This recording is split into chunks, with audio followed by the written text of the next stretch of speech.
उपस्थित सभी वरिष्ठ भक्तगण के श्री चरणों में मेरा दंडवत प्रणाम। वांछा कल्पतरुभ्यश्च कृपा सिंधुभ्यो।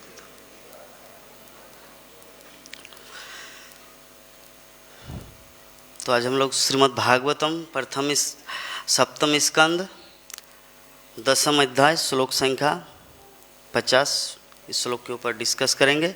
तो सबसे पहले श्लोक को हम लोग उच्चारण करते हैं। न यस्य साक्षात् भवपद्मजादिभिः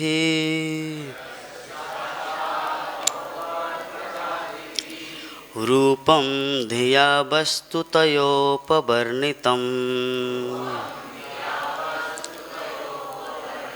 मौनेन भक्तोपशमेन पूजिता प्रसीदता मे ससात्वतां पति। न यस्य साक्षात् भवपद्मजादिभिः रूपं धिया वस्तुतयोपवर्णितम् मौनेन भक्तोपशमेन पूजिता प्रसीदता मे ससात्वतां पति। न यस्य साक्षात् भवपद्मजादिभिः रूपं धिया वस्तुतयोपवर्णितम्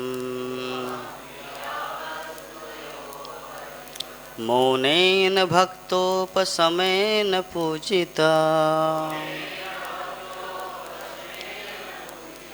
प्रसीदता मे ससात्वतां पति। हरे कृष्ण।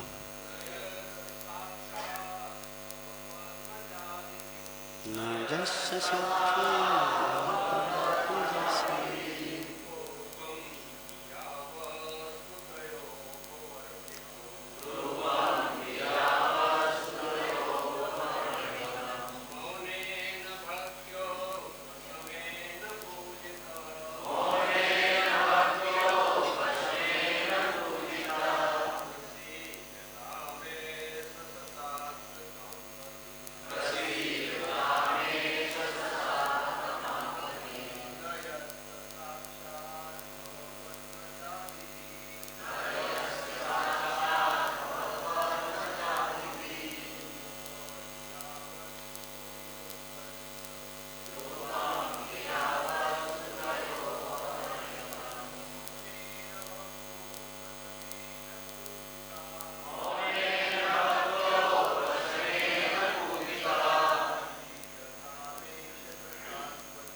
माता जी।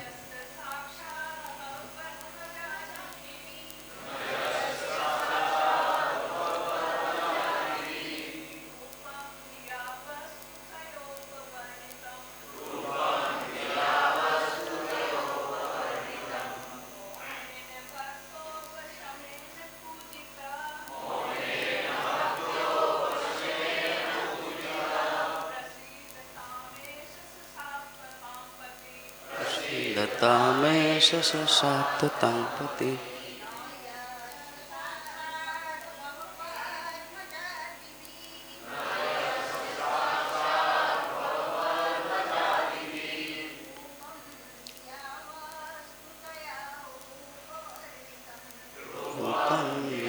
वस्तुतयोपवर्णितम्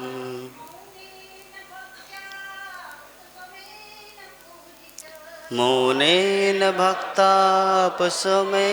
पूजिता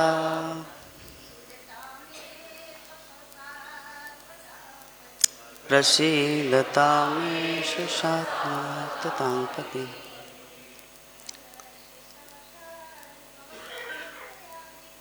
न यस्य साक्षात् भवपद्मजादिभिः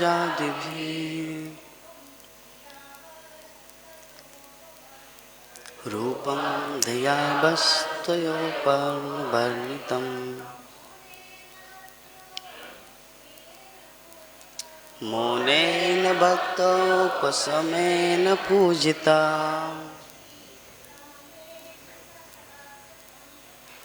प्रसीदतामेष शात्मार्ततां।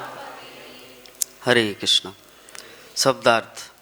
न नहीं, यस्य जिसका, साक्षात प्रत्यक्ष, भव शिव जी, पद्मज ब्रह्मा कमल से उत्पन्न, आदि भी उनके तथा अन्यों के द्वारा भी, रूपम रूप, धिया ध्यान के द्वारा भी, वस्तुतया मूल रूप से, उपवर्णितम वर्णित तथा अनुभूत, मौनेन समाधि या गहन ध्यान द्वारा, भक्त्या भक्ति द्वारा, उपशमेन त्याग द्वारा, पूजित पूजित, प्रसिद्धताम प्रसन्न हो, ऐसा यह, स वह, सात्वताम महान भक्तों का पति स्वामी। अनुवाद एवं तात्पर्य his divine grace Srila Prabhupada के द्वारा। शिव तथा ब्रह्मा जी जैसे महापुरुष भगवान कृष्ण के सत्य का सही सही वर्णन नहीं कर पाए। वे भगवान हम पर प्रसन्न हो, जो सदा समस्त भक्तों के रक्षक रूप में उन महान संतों द्वारा पूजे जाते हैं, जो मौन, ध्यान, भक्ति तथा त्याग का व्रत लिए रहते हैं। तात्पर्य। यद्यपि भिन्न भिन्न लोग परम सत्य की खोज विभिन्न विधियों से करते हैं, तो भी वे अचिंत बने रहते हैं, किंतु पांडवों, गोपियों, गोपों, माता यशोदा, नंद महाराज तथा वृंदावन के सभी वासियों को भगवत प्राप्ति के लिए ध्यान की परंपरागत विधियों का अभ्यास नहीं करना पड़ता, क्योंकि वे इन सबों के साथ सुख दुख की सभी स्थितियों में रहते हैं। इसीलिए नारद जैसा साधु पुरुष अध्यात्मवादियों एवं शुद्ध भक्तों में अंतर को जानते हुए भगवान से यही प्रार्थना करता है कि वे उस पर प्रसन्न हो। तो ये जो आज का हमारा श्लोक है, श्रीमद् भागवतम प्रथम सप्तम स्कंद दसम अध्याय श्लोक संख्या 50। एक्चुअली बारंबार प्रथम स्कंद शब्द इसलिए आ रहा है क्योंकि हमारे मायापुर में प्रथम स्कंद चल रहा है, जिसके कारण वही उच्चारण आ जा रहा है प्रथम स्कंद। तो जो भी है, तो ये जो चैप्टर है, ये जो अध्याय है, अध्याय का नाम है भक्त शिरोमणि प्रहलाद। भक्त शिरोमणि, शिरोमणि का अर्थ होता है सर्वश्रेष्ठ। तो प्रहलाद महाराज की जीवन चरित्र नारद मुनि युधिष्ठिर महाराज को सुना रहे हैं कि एक ऐसा भक्त था जिन्होंने ऐसा ऐसा लाइक दैट अपने भगवान को कैसे प्राप्त किए, विभिन्न अवरोधों के द्वारा कैसे भगवान से वरदान प्राप्त किए, उनसे आशीष लिया। तो इस चैप्टर का, इस अध्याय का थोड़ा सा हम लोग ओवरव्यू जान लेते हैं, फिर इस श्लोक के ऊपर हम लोग डिस्कस करेंगे। तो ये श्लोक, ये जो अध्याय है, इसमें नारद मुनि बता रहे कि प्रहलाद महाराज जो है, जो यद्यपि बालक थे, किंतु जब उन्होंने नृसिंहदेव द्वारा दिए गए वरों को सुना तो उन्होंने इन्हें भक्ति के मार्ग में अवरोध समझा। तब वो विनीत भाव से मुस्काए और इस तरह बोले। प्रहलाद महाराज, नृसिंहदेव जब हिरण्यकशिपु का देहांत हो गया, अर्थात नृसिंहदेव उसको उद्धार कर दिए, तब प्रहलाद महाराज नृसिंहदेव से प्रार्थना कर रहे हैं। तो उनमें से एक प्रार्थना ये है कि आप जो वरदान मुझे दे रहे भौतिक वरदान, बाद में भगवान देंगे कि आपको चिंता करने का कोई ज़रूरत नहीं है, आपका भगवत धाम सिरोधार्य है। तो प्रहलाद महाराज ने कहा, हे प्रभु, हे भगवान, नास्तिक परिवार में जन्म लेने के कारण मैं स्वभावतः भौतिक भोग के प्रति अनुरक्त हूँ, अतएव आप मुझे इन मोहों से मत ललचाइए। मैं भौतिक दशाओं से अत्यधिक भयभीत हूँ और भौतिकतावादी जीवन से मुक्त होने का इच्छुक हूँ। यही कारण है कि मैंने आपके चरण कमलों की शरण ग्रहण की है। तो ये जो प्रहलाद महाराज जो भगवान नरसिंह देव को जो बोल रहे हैं, ये हम सब भक्तों के जीवन में यही प्रार्थना है। हम लोग इस्कॉन में क्यों ज्वाइन किए, श्रील प्रभुपाद के चरणों में क्यों डेडिकेट हुए? कुछ भौतिक लाभ के लिए नहीं, बल्कि आध्यात्मिक उत्थान के लिए हम लोग इस्कॉन जीवन में आए। तो नरसिंहदेव जब प्रहलाद महाराज को ये वरदान दे रहे हैं, आगे बता रहे भगवान कि प्रहलाद महाराज बोल रहे कि हे प्रभु, हे समस्त जगत के परम शिक्षक, आप अपने इन भक्त के प्रति इतने दयालु है कि आपने उससे कुछ भी ऐसा करने को प्रेरित नहीं किया जो उसके लिए अलाभकारी हो। दूसरी ओर जो व्यक्ति आपकी भक्ति के बदले में कुछ भौतिक लाभ चाहता है, वो आपका शुद्ध भक्त नहीं हो सकता। तो वो उस व्यापारी की तरह है जो सेवा के बदले में लाभ चाहता है। अर्थात नान्यथा ते खिल गुरु घटित करुणात्मन न जस्त आशीष आशास्ते न सभिड़त सवे बनिका। तो प्रहलाद महाराज नरसिंहदेव को ये सब प्रार्थना करे, आप मुझे भौतिक वरदान मत दीजिए, क्योंकि मुझे वो नहीं चाहिए। मैं जो जिस उम्मीद से, जिस आशा से आपकी शरण ग्रहण किया हूँ, उस अनुसार जो मुझे मिले वो मुझे प्रदान कीजिए। मैं आपका निस्वार्थ सेवक हूँ और आप मेरे नित्य स्वामी हैं। सेवक तथा स्वामी होने के अतिरिक्त हमें कुछ भी नहीं चाहिए।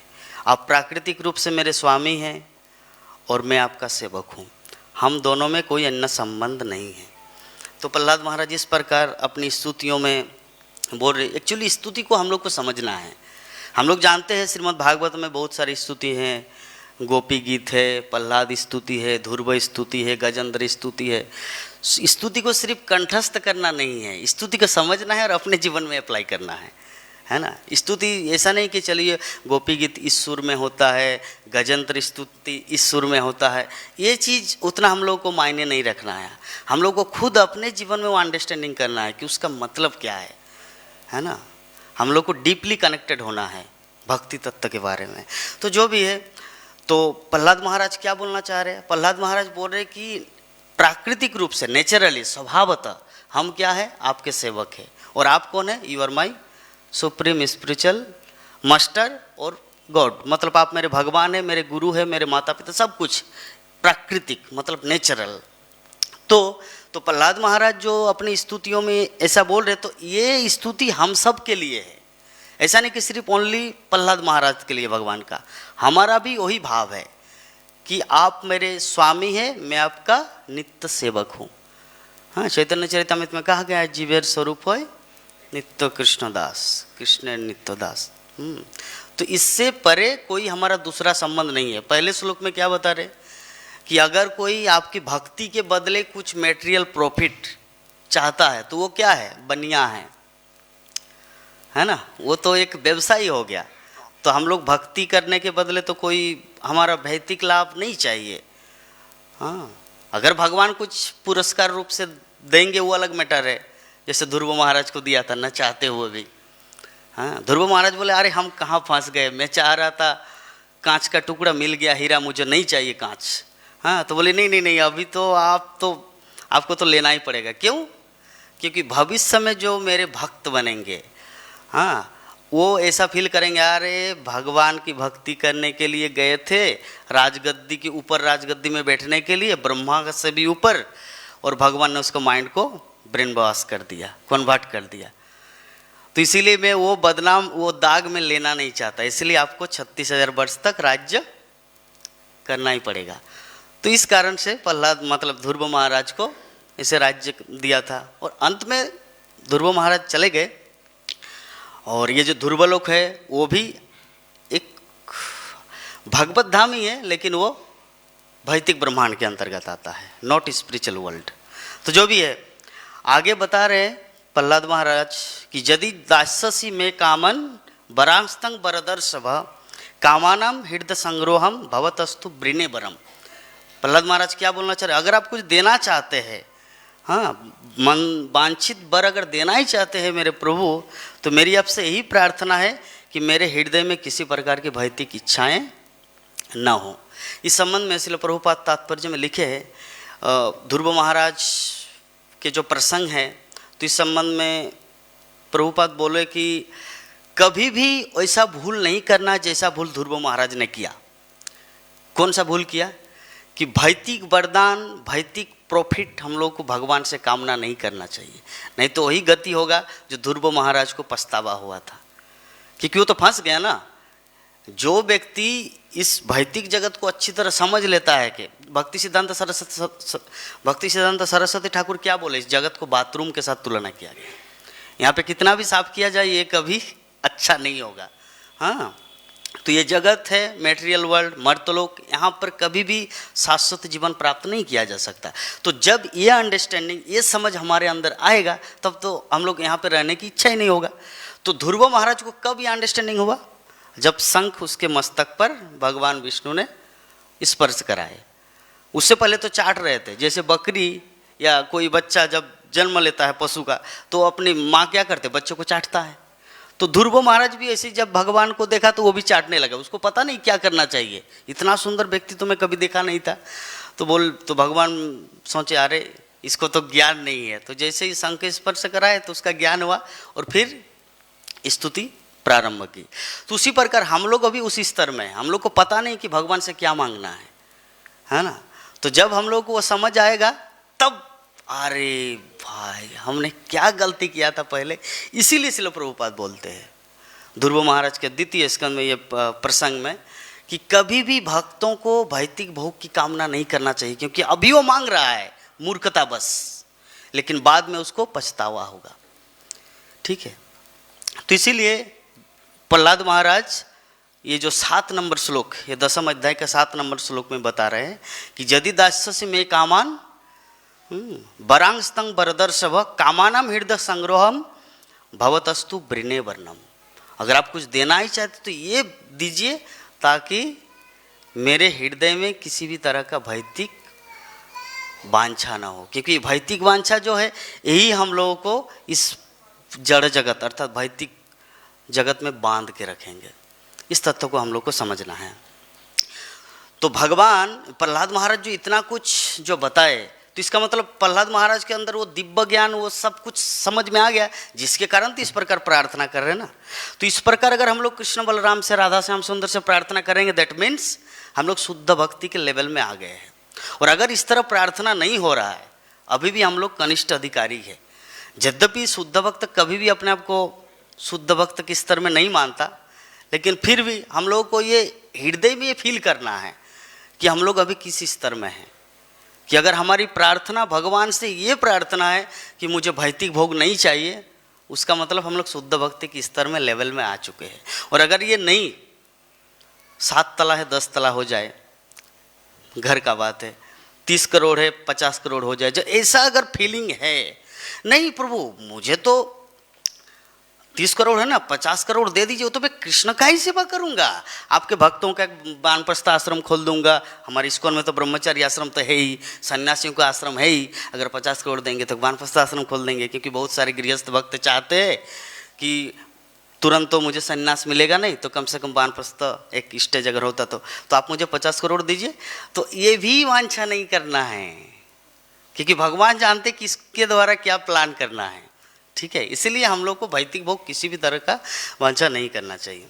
तो भगवान जब प्रहलाद महाराज की ये पूरी अंडरस्टैंडिंग, हर तरह का समझ उनको आ गया कि अरे इनको तो बहुत ज्ञान हो चुका है, ये मेरे लेवल में आ चुके हैं, इससे क्या मांगना क्या नहीं, तो भगवान प्रहलाद महाराज को बोल रहे क्या कि हे प्रिय प्रहलाद, तुम जैसा भक्त न तो इस जीवन में नहीं अगले जीवन में किसी प्रकार के भौतिक स्पर्श की कामना करता है, तो भी मैं तुम्हें आदेश देता हूँ कि तुम इस मनंतर तक असुरों के राजा के रूप में इस भौतिक जगत में उनके ऐश्वर्य का भोग करो। एक्चुअली भगवान अपने भक्त को सर्वदा राजा बना के रखना चाहते हैं।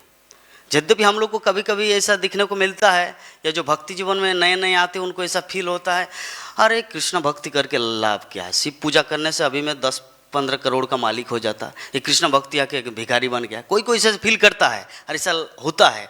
और श्रील प्रभुपाद कृष्ण पुस्तक में इसका उद्घाटन भी किया है, इस तत्व को वर्णन भी किया है कि शिव के भक्तगण शिव रहते हैं शमशान में भिखारी की तरह, मतलब गरीब व्यक्ति की तरह, और उनका भक्तगण कैसे रहते हैं, पूरा एकदम आलीशान मकान में। और कृष्ण भक्त कृष्ण रहते हैं एकदम द्वारकाधीश, पूरा एकदम राजा धीराज, और उनका भक्त रहते हैं। लेकिन खैर अभी तो सब उल्टा हो गया। इस्कॉन में जो भी आए हैं प्रभुपाद सबको राजा बना दिया। ठीक है, तो इस संबंध में एक महाराज का एक क्लास हम सुने थे, जो बोले थे कि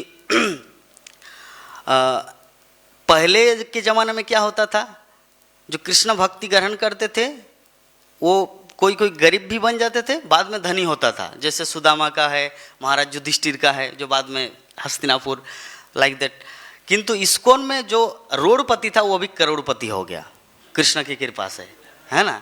तो जो भी है अल्टीमेटली यही चीज सत्य युग में भी भगवान नृसिंहदेव प्रहलाद महाराज को बोले कि तुम इसमें फंसोगे नहीं, डोंट वरी, चिंता मत करो, तुम यहाँ पर ये मनंतर तक असुर के राजा के रूप में भौतिक भोग का भोग करो।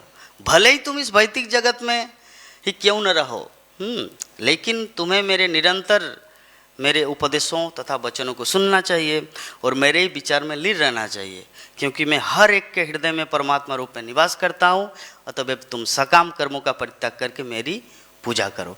तो ये जो है भगवान जो ये उपदेश देते, ये भी हमारे लिए लागू हो सकता है, क्योंकि हो सकता है किसी के पास बहुत सारा धन है। भगवान क्या बोले आगे प्रहलाद महाराज को, तुमको राजा बना देंगे हम, तुम राज्य करो, लेकिन आपको केयरफुल रहना है, उसमें फंसना नहीं। क्या केयरफुल रहना है, तुम्हें मेरे निरंतर उपदेशों को और वचनों को सुनना चाहिए। मतलब नित्यम भागवत सेवया भगवती उत्तम श्लोके भक्तिर भवती नष्ट की। ये भागवतम का वचन सुनने से क्या होगा, भक्तिर भवती, मतलब हमारा भक्ति बढ़ेगा, है ना। इसीलिए श्रील प्रभुपाद एक जगह में अमेरिका में एक बार कमेंट किए थे कि ये जो इतना बड़ा बड़ा चर्च सब बंद हो गए, ताला लग गया, क्यों, मतलब रीजन क्या है। इसका रीजन, इसका कारण यही है क्योंकि इसमें भागवत क्लास नहीं होता है, इसमें उसके ग्रंथों का अध्ययन का डिस्कशन नहीं होता। तो उसी प्रकार आप लोग अगर सिर्फ पूजा ही करेंगे और खुद आपस में सततं कीर्तयन्त मत क्या है वो श्लोक, मत चित्ता मत गत प्राणा बोधंत परस्परम कथंतश्च मांगनित्यम तुष्यन्तिर अमते, ये चीज़ अगर नहीं किया जाए तो आनंद नहीं रहेगा और मंदिर भी बंद हो जाएगा। तो ये चीज़ को हम लोग को बहुत ही केयरफुली लेना है, और हम लोग ले रहे हैं। रोज़ हम लोग भागवत कथा सुनते हैं, इंडिविजुअली हम लोग प्रभुपाद का बुक्स भी पढ़ते हैं, बहुत सारे महाराज प्रभु जी का क्लास भी सुनते हैं। तो ये अगर कंटिन्यूशन हमारा चलता रहेगा तो क्या होगा, भक्तिर भवती नष्टिके, हमारा भक्ति आगे बढ़ेगा। तो भगवान नृसिंहदेव प्रहलाद महाराज को ये चीज़ बोले। उसके बाद भगवान क्या बोल रहे हैं कि ज एतत् कीर्तयन् मह्यम तया गीतम इदम नर ताम च मांगन स्मरण काले कर्म बंधात प्रमुच्यते। 14 नंबर श्लोक में बता रहे कि जो व्यक्ति तुम्हारे तथा मेरे कार्यों का सदैव स्मरण करता रहे और तुम्हारे द्वारा की गई प्रार्थनाओं का कीर्तन करता है, वो कालांतर में भौतिक कर्म फलों से मुक्त हो जाएगा। हम लोग को पता नहीं कि हम लोग कर्मफल कितने जीवन से, कितने जन्मों से बद्ध हो चुके हैं। हम लोग को लगता है नहीं नहीं मैं तो भगवत धाम से आया हूँ, कौन बोलते कि मैं नरक से आया हूँ। कोई कोई ऐसा फील कर सकता है, नहीं नहीं मैं तो जब करते समय मेरा नींद नहीं आता, that means I am pure devotee. जब करते समय मेरा नींद नहीं आता मतलब मैं शुद्ध भक्त हूँ, मैं भगवत धाम से गिरा हूँ, यहाँ का व्यक्ति नहीं हूँ।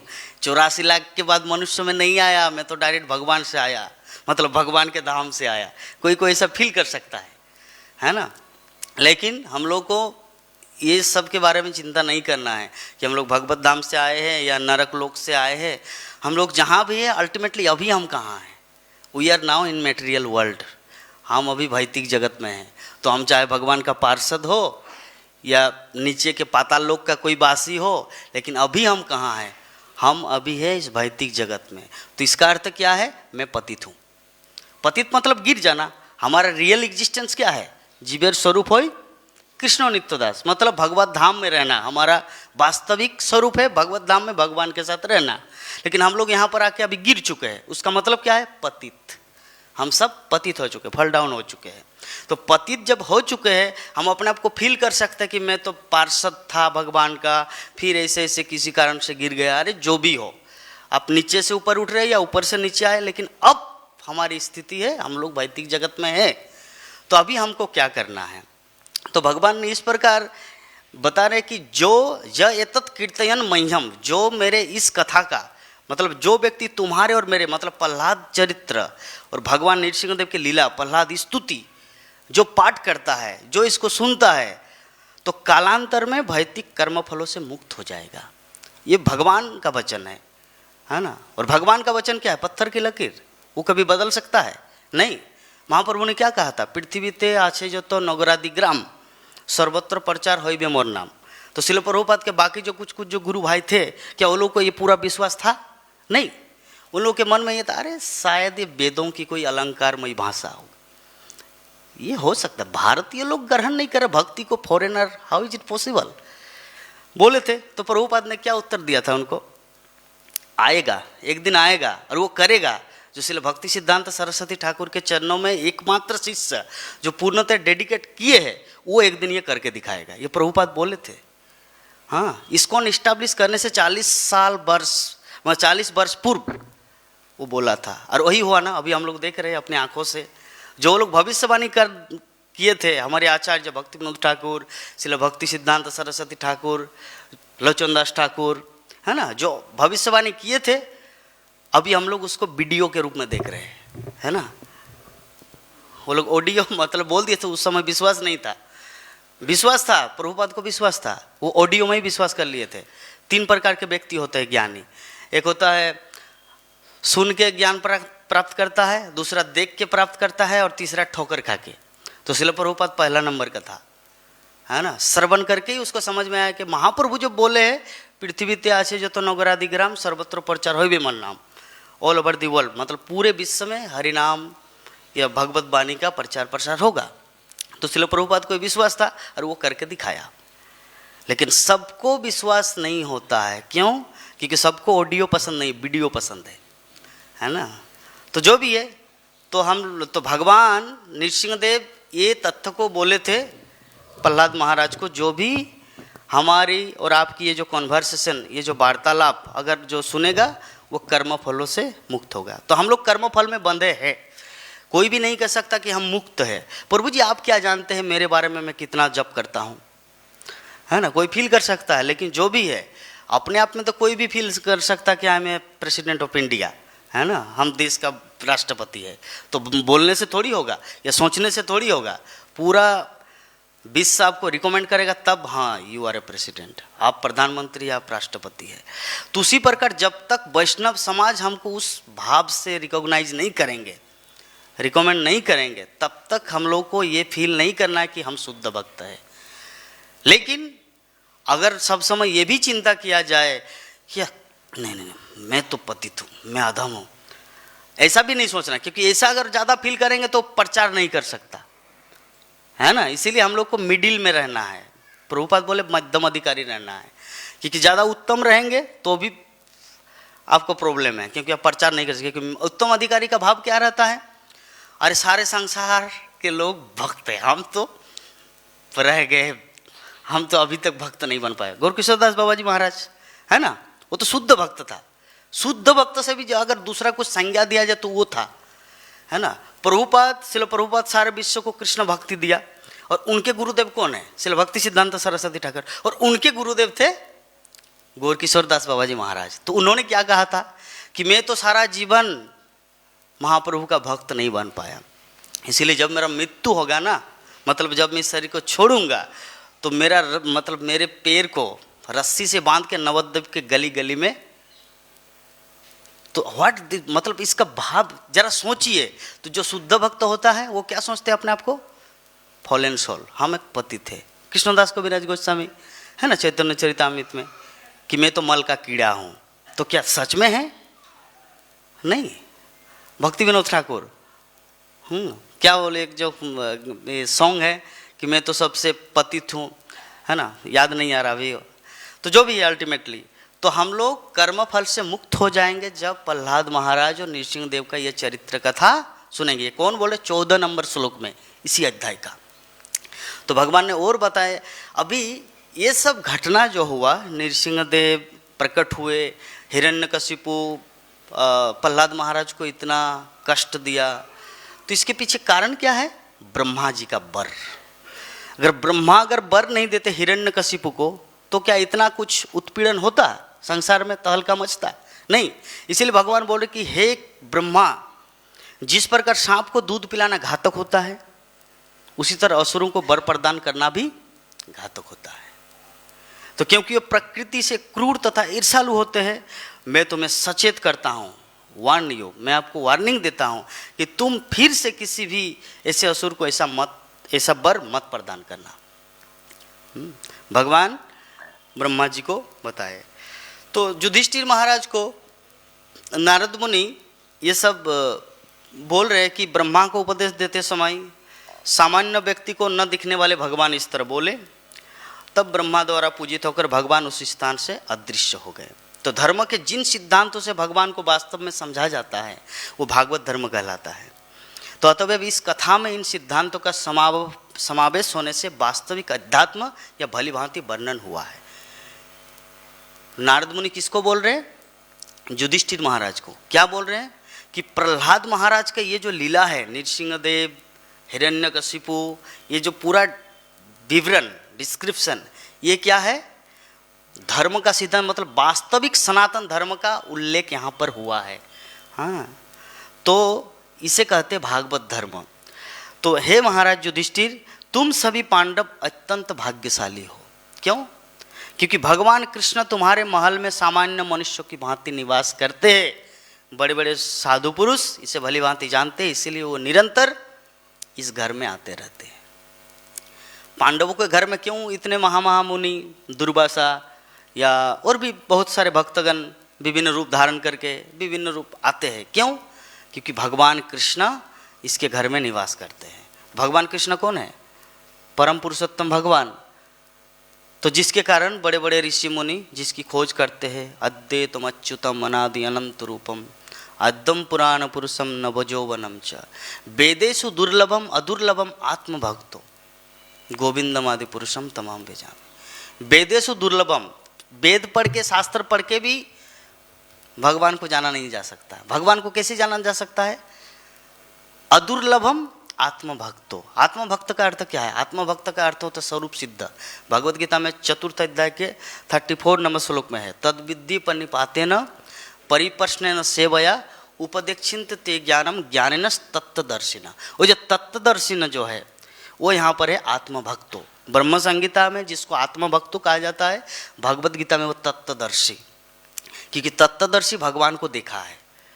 आत्मभक्त भगवान को देख पाते हैं। तो जब हम उस आत्मभक्तों अर्थात जो सेल्फ रियलाइज जो आत्मा है, जिन्होंने भगवत दर्शन किया है, उनकी चरण में जब हम लोग अपने आप को शरण ग्रहण करते हैं और उनका मुख निश्चित वाणी जब हम लोग श्रवण करते हैं, जैसे श्रील प्रभुपाद का तात्पर्य जब श्रवण करते हैं, पढ़ते हैं, तब हम लोग को दिव्य ज्ञान प्राप्त होता है। तो आज का जो अभी हमारा श्लोक है, अब तक हम ओवरव्यू का चर्चा की कि इस अध्याय में क्या क्या वर्णन हो चुका है। हमारे पास ओनली 15 मिनट समय है, तो 15 मिनट समय है जो इस श्लोक और अनुवाद में जो कुछ पॉइंट है उस पर डिस्कस करेंगे और 5-10 मिनट थोड़ा प्रश्नोत्तर लेंगे। तो ये अनुवाद इस तरह है, थोड़ा मेरे पीछे पीछे आप लोग दोहराएंगे। शिव तथा ब्रह्मा जैसे महापुरुष भगवान कृष्ण के सत्य का सही सही वर्णन नहीं कर पाए। वे भगवान हम पर प्रसन्न हो, जो सदा समस्त भक्तों के रक्षक रूप में उन महान संतों द्वारा पूजे जाते हैं, जो मौन, ध्यान, भक्ति तथा त्याग का व्रत लिए रहते हैं। तो ये है आज का हमारा श्लोक। यहाँ पर भगवान को कौन व्यक्ति दर्शन कर पाते हैं, यहाँ पे वर्णन किया गया कि ब्रह्मा भी और शिव, ये दोनों भी भगवान का पूरा पूरा ज्ञान नहीं रख पाते। खैर नारद मुनि यहाँ पर बोल रहे, इसका मतलब ये नहीं कि वो तो हमारे महाजन हैं, शिव जी, ब्रह्मा, हाँ, अद्वैतम क्या बोलते हैं, ईश्वर परम कृष्ण सच्चिदानंद विग्रह अनादिरादि गोविंद सर्व कारण कारणम। जब सर्व कारण कारणम जान लिए तो और क्या जानने का बाकी रह गया। जब कोई कृष्ण को जान लेते हैं तो और कुछ जानने को बाकी है नहीं। तो ब्रह्मा जानते हैं तो शिव जी भी, तो जो भी है, ये बोलने का भाव यही है कि कौन व्यक्ति भगवान को जान सकते हैं, जो मौन, ध्यान, भक्ति तथा त्याग। मौन का अर्थ नहीं है कि प्रभु जी अभी बोल दिए मौन रहना तो किसी से बात ही नहीं करना है। इसलिए प्रभुपाद मौन के संबंध में हम लोग भगवत गीता में तात्पर्य, बृहत तात्पर्य हम लोग समझ चुके हैं, कई बार भगवत गीता पढ़ चुके हैं कि मौन का अर्थ कृष्ण कथा छोड़कर जो भी चर्चाएं हैं वो उसको क्या बोलते हैं, प्रजल्प। यस, वो प्रजल्प। तो मौन का अर्थ, अगर आप पूरा दिन रात अगर कृष्ण कथा चर्चा करेंगे फिर भी उसको मौन ही माना जाएगा। क्यों?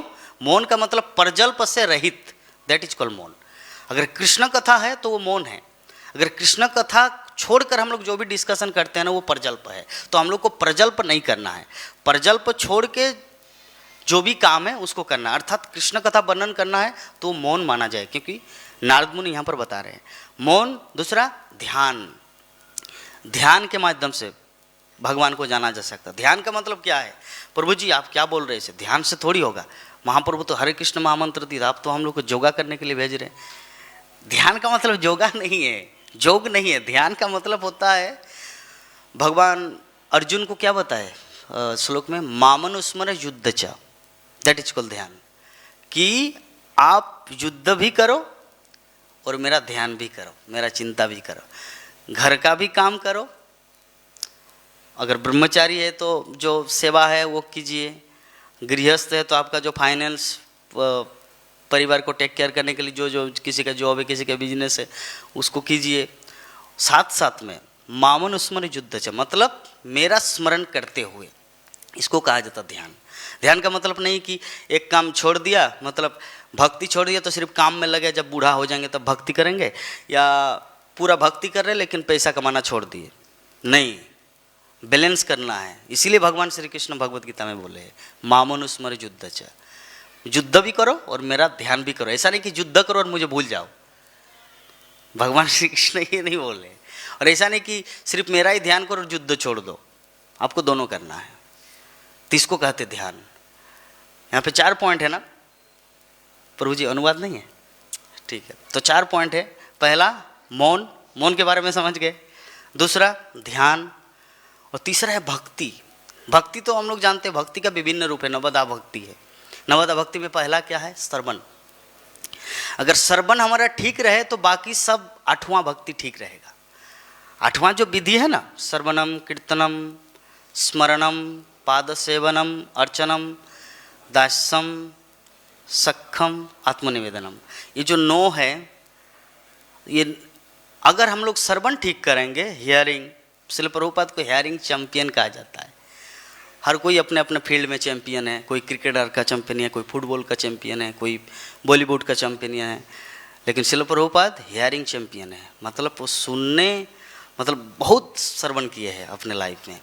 ठीक है, तो भक्ति जो है नवदा विधि है, तो उनमें से पहला क्या है? श्रवण। जैसे एक बिल्डिंग बनता है, अगर नीचे अगर सुंदर, बिल्डिंग के नीचे क्या बोलते हैं उसको, हाँ फाउंडेशन, यस, फाउंडेशन अगर मजबूत हो तो पूरा बिल्डिंग, आपका भूकंप आने में भी कुछ चिंता करने की जरूरत नहीं। लेकिन फाउंडेशन ही अगर गड़बड़ है तो एक हवा का झोंका आएगा, उसको उड़ा देंगे, गिर जाएगा। तो इसीलिए हम लोग को श्रवण करना है। बाकी कीर्तन होगा, स्मरण होगा, पूजा होगा, अर्चनम होगा, लेकिन श्रवण ही ठीक नहीं है, कुछ होने वाला नहीं। इसलिए हम लोग को श्रवण को ज़्यादा महत्वपूर्ण, मतलब इसमें ज़्यादा हम लोग को जोर देना है। देखिए श्रवण जो एक है ना, ये आप सब समय कर सकते हैं, बाकी सब आप लिमिट कर सकते हैं। एग्जाम्पल, मेरा ये उदाहरण देते हैं। अगर मैं बोलो प्रभु जी हम तो वृंदावन इसको आए हैं, हम रोज क्लास देंगे, ठीक है, सारा दिन क्लास देंगे, तो ये पॉसिबल है? It's possible? संभव नहीं। लेकिन अगर मैं श्रवण करना चाहूँ तो सब समय कर सकता हूँ कि नहीं? यस या नो? यस। यूट्यूब खोलो, कान में हेडफोन लगाओ, गुरु महाराज का क्लास सुनो, प्रभुपाद का क्लास सुनो, यहाँ पे जो भागवतम क्लास सुनो, महाराज चैतन्य चरितामृत का क्लास शाम को देते हैं वो सुनो, और भी मायापुर टीवी, इस्कॉन डिजायट्री, हरे कृष्ण टीवी, कितना कुछ है सुनने को। तो श्रवण हमारा सुविधा है, 24 घंटे कर सकते हैं, लेकिन कीर्तन 24 घंटे संभव नहीं है। लेकिन अभी बोल सकते नहीं प्रभु जी कीर्तन तो कर सकते हैं, हाँ कर सकते हैं, अपने घर में कर सकते हैं, सब समय माला में जप कर सकते हैं, है ना। लेकिन संकीर्तन तो जो भी अल्टीमेटली हमारा मुख्य जो पॉइंट है, श्रवण हम लोग सब समय कर सकते हैं, कीर्तन सब समय नहीं कर सकते फिलोसॉफिकल दृष्टिकोण से। हाँ ऐसे में अगर कोई करना चाहे तो कर सकते हैं, 24 घंटे कर सकते हैं कीर्तन, है ना। हाँ वो हो सकता है यहाँ पर 1 घंटा क्लास दिया, फिर दूसरे जगह कहीं पर प्रचार के लिए बुक डिस्ट्रीब्यूशन के लिए निकल गए, उन लोगों को दुकान में समझा रहे ये भगवत गीता लीजिए, इसका 170 रुपये प्राइस है, इसको पढ़ने से होगा, लाइक दैट। कीर्तन हो सकता है, लेकिन फिर भी एक फिलोसॉफिकल दृष्टिकोण से देखा जाए तो हियरिंग जो है ना, श्रवण जो है हम लोग 24 घंटे कर सकते हैं, ठीक है। तो 4 चीज़ है, और दूसरा है, चौथा है त्याग, जो त्याग का व्रत लिए रहते हैं। ये जो 4 चीज, मौन, ध्यान, भक्ति तो त्याग, जो ये 4 चीज करता है वो भगवान को दर्शन कर पाएंगे। आज के श्लोक में वर्णन है, हाँ, मौन, ध्यान, भक्ति तथा त्याग, ठीक है। तो मौन के बारे में समझ गए, ध्यान के बारे में भी समझ गए, भक्ति जो नवदा भक्ति है, अगर श्रवण करेंगे तो बाकी सब ठीक होगा।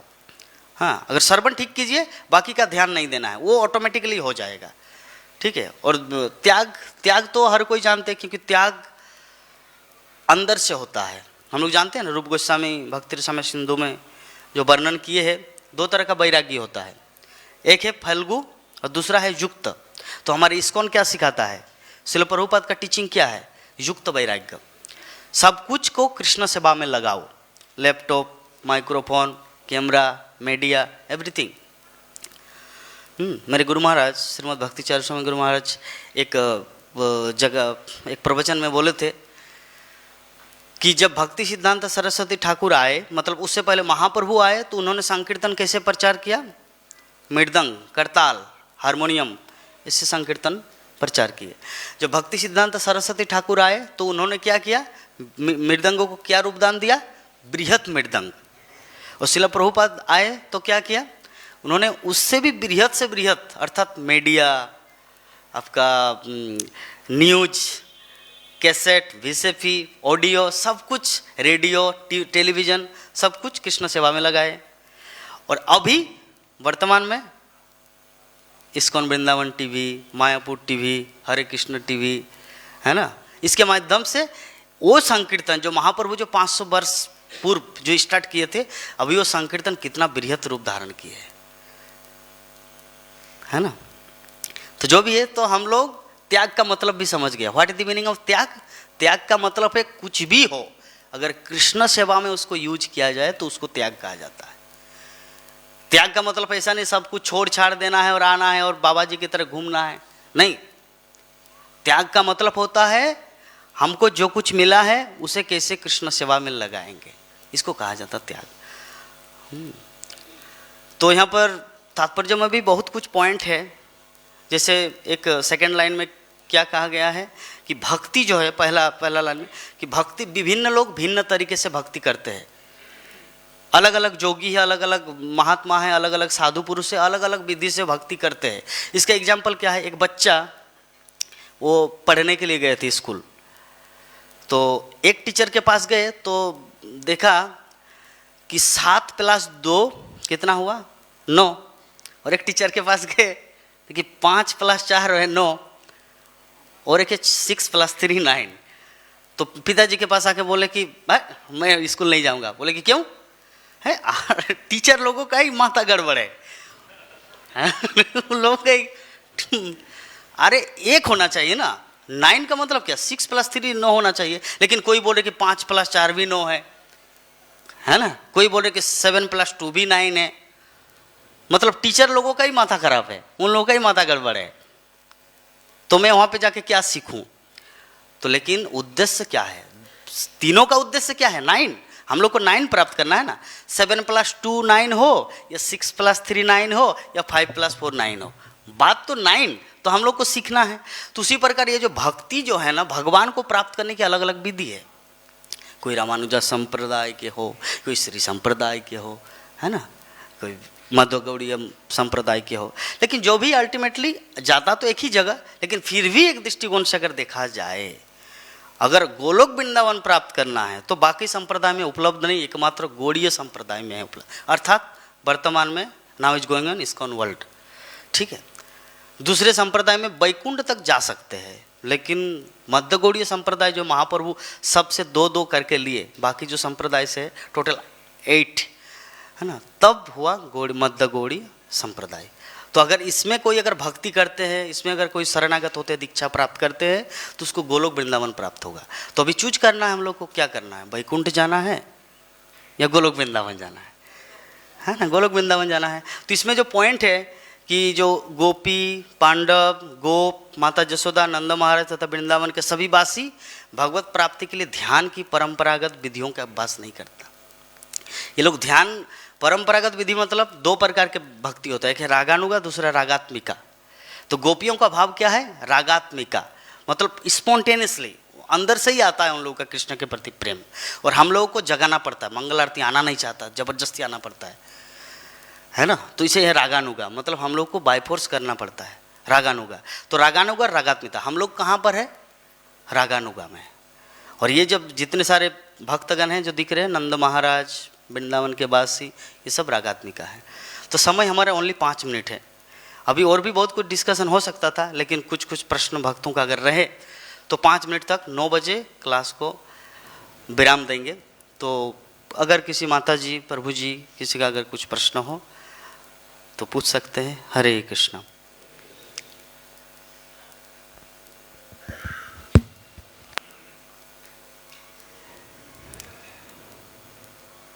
नहीं है माता जी का,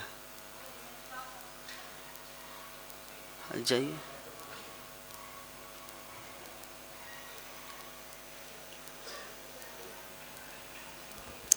दो मिनट। प्रभु जी, मेरे कई सवाल है, क्योंकि फिर प्रभु जी थोड़ा टाइम लग जाएगा। प्रभु जी सामने कीजिए। हाँ। टाइम लग जाएगा, क्योंकि या तो आप मेरे प्रश्नों के उत्तर यहाँ पे दे सकोगे या फिर बाद में। प्रश्न को बताइए सबके सामने। प्रभु जी, जिस घर में मेरी शादी हुई है उस घर में मतलब मेरे आने से पहले सब कुछ मिट चुका था। तो सब कुछ मिट चुका था। 19 साल के बाद फिर मेरी और मेरी बहन की शादी उस घर में, मेरी बहन है बड़ी, उसी गांव में उसने करवाई। अच्छा। तो उसके बाद प्रभु जी थोड़ा सा जो मेरे पति है ना, उसके थ्रू घर अच्छे से मतलब होना शुरू हो गया प्रभु जी। फिर 1996 की बात है, मेरे घर के सामने ना ब्राह्मणों का घर था। अच्छा। और तो वे भागवतम पढ़ा कर रहे थे। ठीक है माता जी, अभी आपका जो प्रश्न है उसका मैं उत्तर आपको पर्सनली दे रहा हूँ, क्योंकि समय नहीं प्रभु जी, समय सीमा पार हो चुका है, सभी भक्तगण जा रहे हैं, इसलिए कथा को यहीं पर विराम देते हैं। मेरी बाद में आप उत्तर दे सको प्रभु जी, क्योंकि मैं परेशान उलझन में हूँ प्रभु जी, मेरे को आपसे थोड़ी मदद चाहिए। है जो ऑनलाइन से जूम्स क्या बोलते हैं, यूट्यूब, फेसबुक से जो देख रहे हैं, उससे हम क्षमा प्रार्थी है कि माता जी का उत्तर हम यहाँ पे नहीं दे पा रहे। ठीक है। ग्रंथराज श्रीमद् भागवत महापुराण की, जगत गुरु शिल प्रभुपाद की, श्री श्री कृष्ण बलराम की, अनंत कोटि वैष्णव भक्तविंद की, समवेत गौर भक्तविंद की, निताय गौर प्रेमानंदे।